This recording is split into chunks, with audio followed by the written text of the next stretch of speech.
नमस्कार दोस्तों, एस्ट्रोवर्स cosmic connection से मैं ज्ञानेश श्रीवास्तव।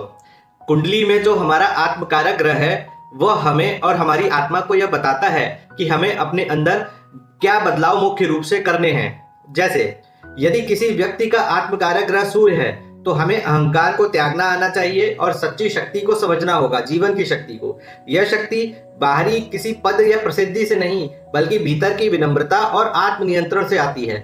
ऐसे व्यक्ति को नेतृत्व यानी लीडरशिप लेते समय यह सीखना होगा कि सच्चा लीडर वही है जो दूसरों को भी ऊपर उठाए, न कि केवल अपनी ही विशेषताओं और प्रभावों का प्रदर्शन और गुणगान करे।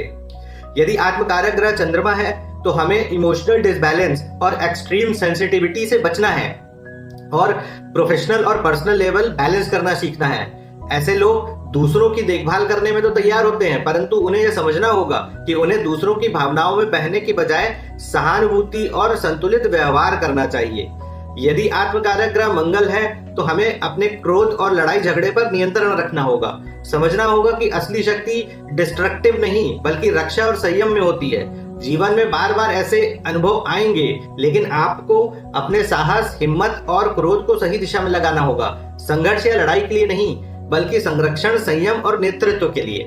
अगर बुध आत्मकारक ग्रह है तो हमें ज्यादातर सच बोलना चाहिए, हमेशा सच बोलना चाहिए और अपने ज्ञान का सदुपयोग करना चाहिए। अपनी वाणी और बुद्धि का उपयोग करके लोगों को भ्रमित नहीं करना चाहिए, उन्हें शिक्षित और प्रेरित करना चाहिए। गपशप, चालाकी या दोहरे व्यवहार से दूर रहकर, दोगले मापदंड से दूर रहकर सत्य और स्पष्टता के मार्ग पर चलना चाहिए।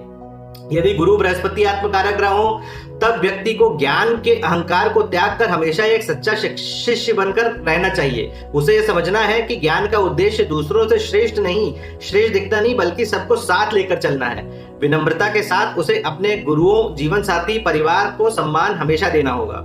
यदि शुक्र आत्मकारक ग्रह हो तो व्यक्ति को भोग विलास की इच्छाओं और वासना पर नियंत्रण रखना होगा। ऐसे व्यक्ति को ऐसे प्रेम की खोज करनी चाहिए जो कि शारीरिक आकर्षण से आगे बढ़कर आत्मा के जुड़ाव तक पहुंच सके। रिश्तों की पवित्रता और त्याग को समझना होगा, जिससे प्रेम केवल इच्छा नहीं बल्कि आत्मा की अनुभूति है, यह जान सके।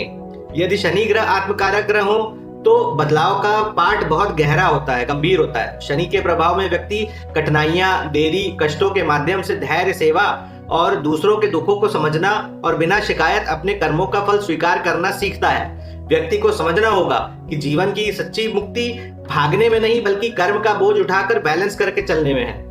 ऐसे समझिए कि जीवन एक विद्यालय है और आत्मकारक ग्रह व्यक्ति और उसकी आत्मा का शिक्षक। जब हम अपने आत्मकारक ग्रह द्वारा बताए गए पाठ को समझ लेते हैं तभी हम और हमारी आत्मा सच्चे अर्थों में प्रगति